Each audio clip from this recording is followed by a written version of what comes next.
Thank you so much, Chuck, and all of you for letting me come to Naperville downtown Rotary virtually. Hopefully next time I could be there in person. I head to Chicago on next week. That's just there this past week. But Chuck asked me to talk a little bit about my recent trip to Pakistan, to talk about what's going on with polio, and that area of the world where polio is most prevalent. I love this picture right here because it kind of shows the excitement and what this is all about. We have a woman whose child is being vaccinated against polio, and that children will be able to run and play. And you could see her face. She's just excited that her child is going to be protected and not get that disease. So when it comes to polio eradication strategy between now and 2026, we're working on a couple things. The first goal is to permanently interrupt the transmission of all polio viruses in Afghanistan and Pakistan. So right now around the world, the only two endemic countries, and I'll show you a map, is Afghanistan and Pakistan. And it's really not the two whole countries, but right in the border of the two. And then the second goal is to stop transmission of the type 2 so that there's no more wild outbreaks. So we've made a lot of progress over the last 10 years and since we started this project in the late 70s in the Philippines. So you see the red, that's where polio was in 1988. And now you see it now in 2024. It's just those two countries, Afghanistan and Pakistan.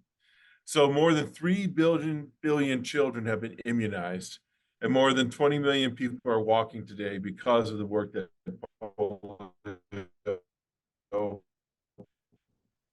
Rotary has done with its partners in the polio eradication program. Now, this Pakistan and one in Afghanistan. It's interesting because I heard Mike McGovern, who's in charge of our IPPC, our International Polio Plus Committee.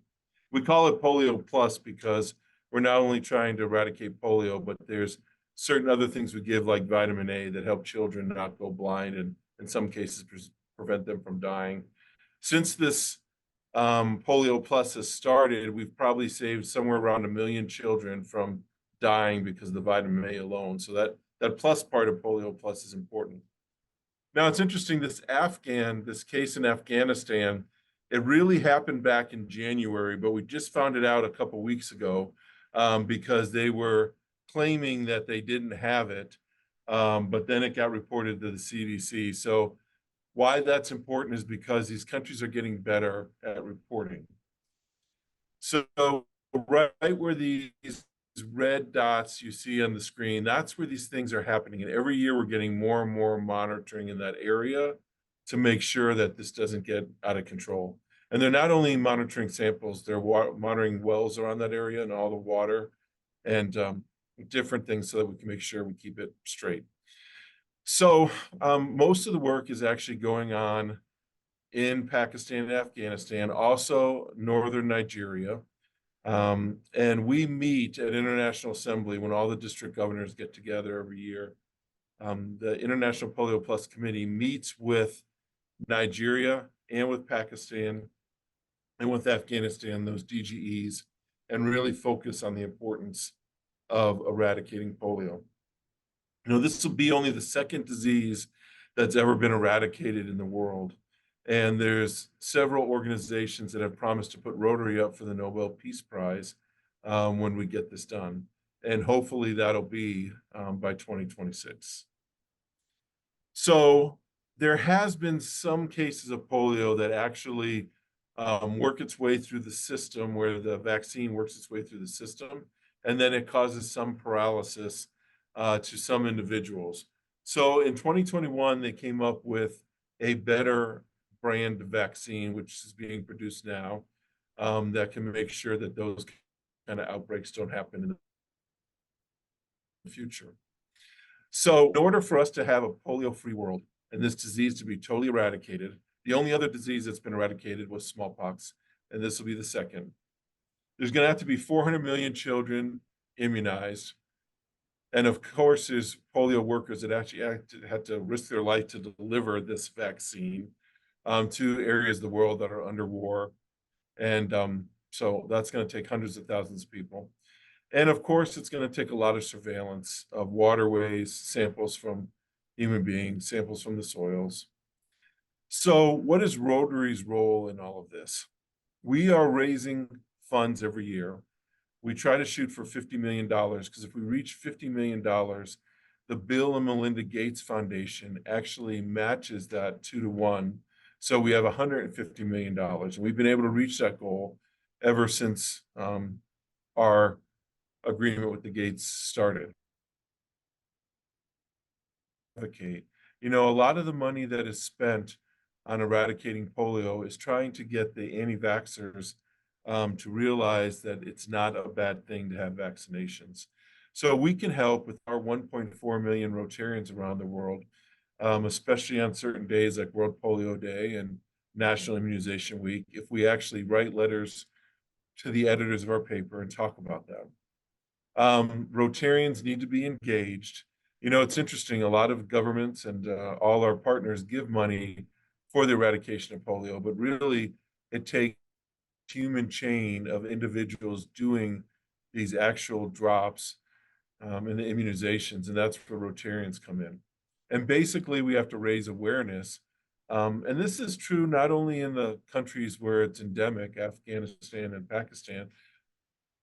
Yes, a lot of people think that polio is something of ancient history and that it doesn't exist anymore. And what they like to say in Rotary, it's only a plane ride away. You know, last year there was a case that was discovered in New York. It wasn't an active case, but still. So it's important that we get this done. And it sounds like a lot of money for only 2 countries when it was worldwide at one time.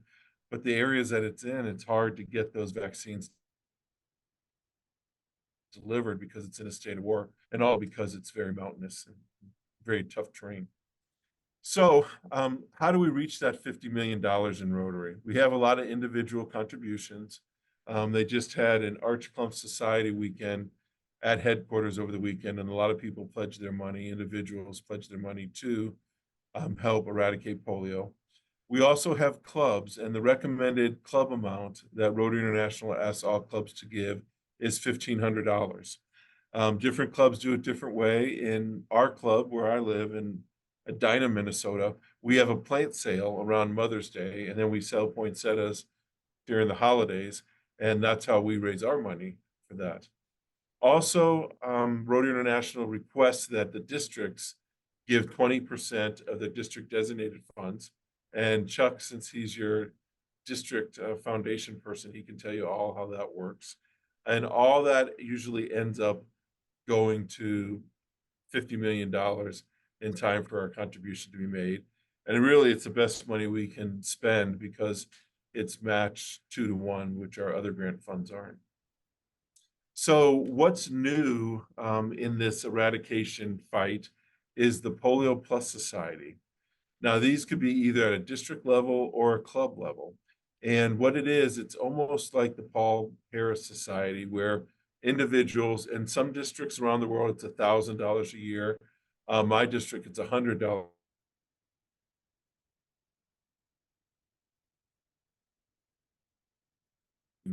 Depending on what your district does in terms of that. So Rotary puts the money that we were talking about into these certain things. Of course, you can see from this pie chart that most of the money goes to Afghanistan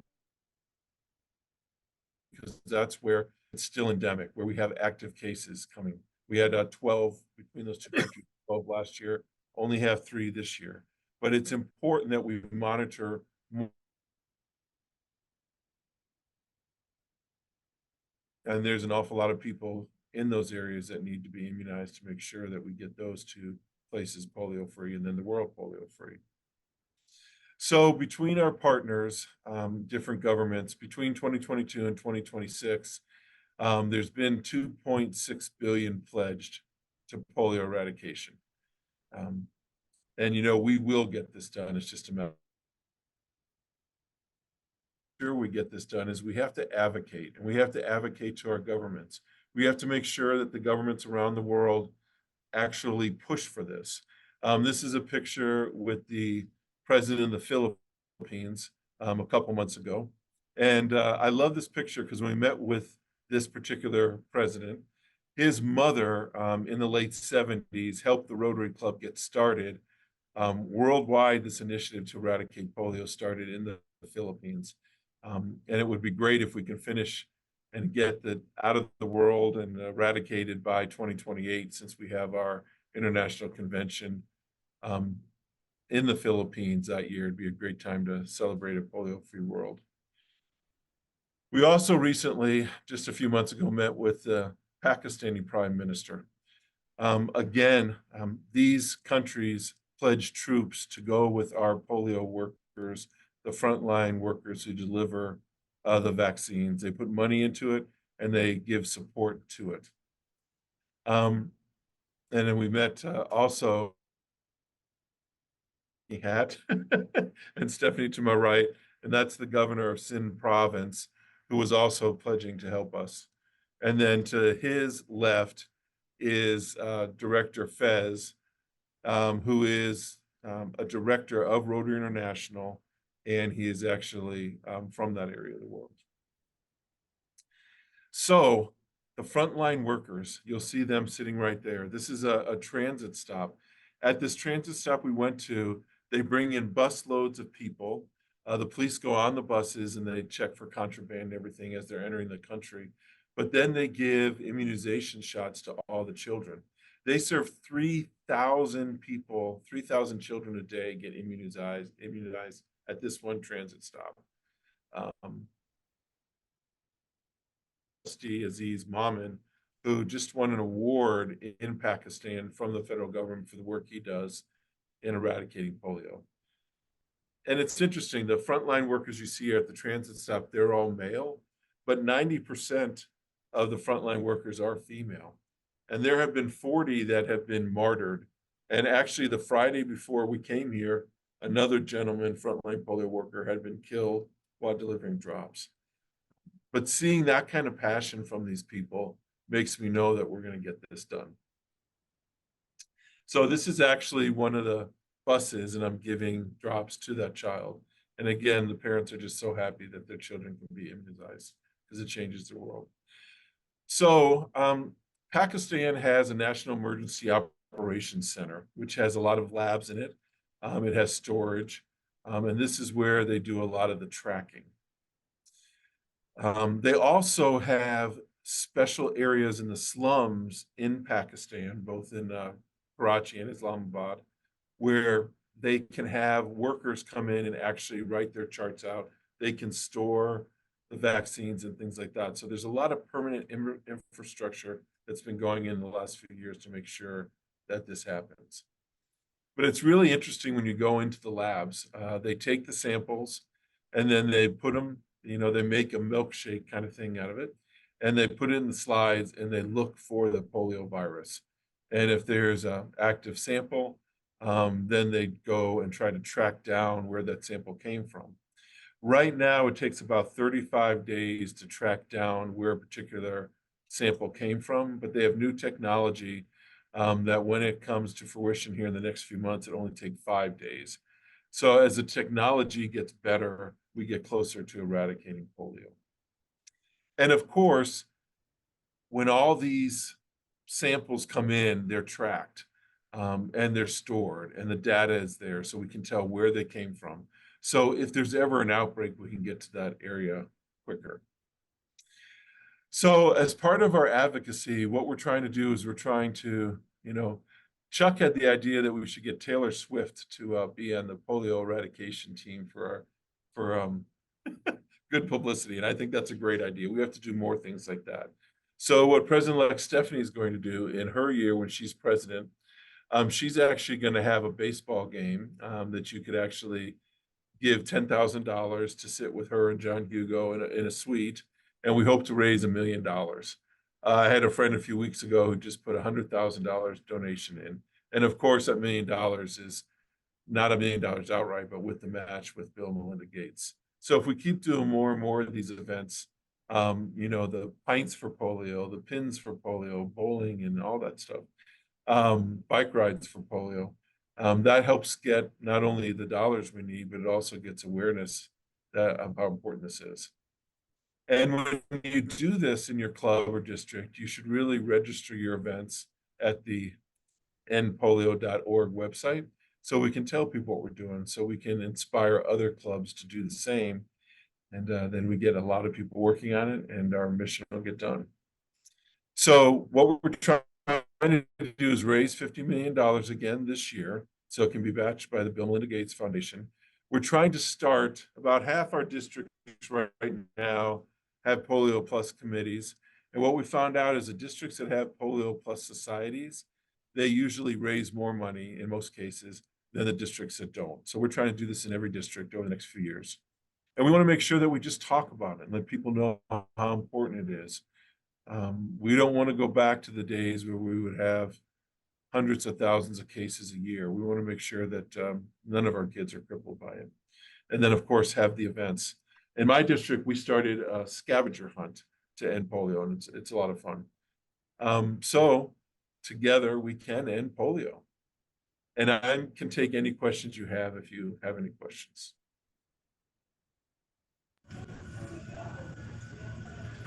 That was great, Tom. We muted ourselves during your presentation because we didn't want the feedback. So I'm sure people might have some questions or comments. Can you elaborate on the second vaccine that was necessary and what happened? How we're dealing with that? Yeah. So right now, all our vaccines, most of the vaccines are oral. So you take them in the United States, you take them when you're a child and they last for a whole lifetime. Now, of course, when I went to Pakistan, I had to have proof in order to get out of Pakistan. I had to have proof that I got the vaccination. So now for adults, they do that as a shot. And then you get a card and you can take it. But sometimes that works through the system and it gets into the drinking water and it gets into other water. And if people drink that water that has polio in it that derived from the vaccine, then they can get some of the symptoms of polio, including paralysis. But this new vaccine that came out in 2021 that is being manufactured now, but not in enough quantity that we can give it everywhere, it's made differently so that that's not supposed to happen. It's a live virus in the drops and it can pass through and spread. Doesn't happen very often, but it can. But like, Mary, what do we get here for polio? We get the inoculant, attenuated, so it's not live, but it's an injection. Right. But injections are hard to give on a mass scale. The drops. You have to have, yeah, you have to have healthcare professionals, and we don't have a lot of those. One of the studies said to do 100 million children. Is that annual? I'm sorry, Chuck, I can't hear you. Okay, we try mic again. 400 million children. Is that every year that we inoculate? No, that's a total number, I believe, since when we started. Okay. And that's what's so important. Yeah, that's what's so important about this program, because when we talk about the good that Rotary Foundation does, we talk about impact, and impact has to deal with measurement. And you know, so many of the things we do, like planting the trees, we can maybe count how many trees we planted, but we can't really measure the impact of that. We don't test the oxidization or how much we ended deforestation in a particular area. But with polio, we know exactly what we've given, and we could know to a fair certainty how many children now are walking that wouldn't have been walking if we didn't. So it's a great program. And it also built an infrastructure that we can use for other things, like that's the plus, the delivery of that. And it also helped a lot during COVID because we had that infrastructure. And you know, the Gates Foundation has the money, but they really do need volunteers like us to do the actual immunizations. Kevin had his hand up before. Kevin McCullen. Question? You're muted right now. Oh, you know. I think part of my question got answered with Aaron. There's sort of been some disinformation floating around about negative consequences of the vaccines and vaccinations. Is there somewhere we can go to get the correct information on this? My Rotary does have a lot of information on that. If you want to just go My Rotary and go to polio eradication, and it has a lot of statistics on that. Okay. Thank you. It's mostly an argument that the anti-vaxxers use as why we shouldn't take vaccinations. Mary Is there any Dankowski, validity to their claims? No, because the reality is, you know, some people could derive from it, but it's such a small percentage. And if we didn't vaccinate at all, we'd have so many people, 20 more million people a year, it's estimated, eventually after a few years, if we didn't vaccinate at all, didn't get the vaccines. Thank you. Thank you. Mary Dankowski, can you tell us about the Polio Plus Society in our district? Sure, sure. We're very excited about our own Polio Plus Society. We started in 2021. We have a little bit over 250 members, which means $25,000 a year at $100 a person. And we figured over the 5-year period of goal of eradication, we would have raised $125,000 with our society. You all can still join if you're not society members. We've got a district contribution on the district website so that we can count you as a society member. And then you go on to the Rotary International website and make your donation. And we encourage people to do recurring donations. So it just painlessly takes it away every year, $100. But yeah, I'm getting ready to send out a reminder for the end of the year on anyone who signed up back in 2021 and possibly forgot to give this year's donation. I think everybody in our club joined the society, and I think we've hit our $1,500 mark and then some collectively for a 15-member club. So we're happy about that. Karina's signing off. Karina, thank you for joining us. Anything else for Tom? If not, we'll let him go, and we'll just continue our meeting for those who are in person, and I'll let the Zoom back in, but I really appreciate everybody joining today. Thank you so much for having me. See the rest of you soon.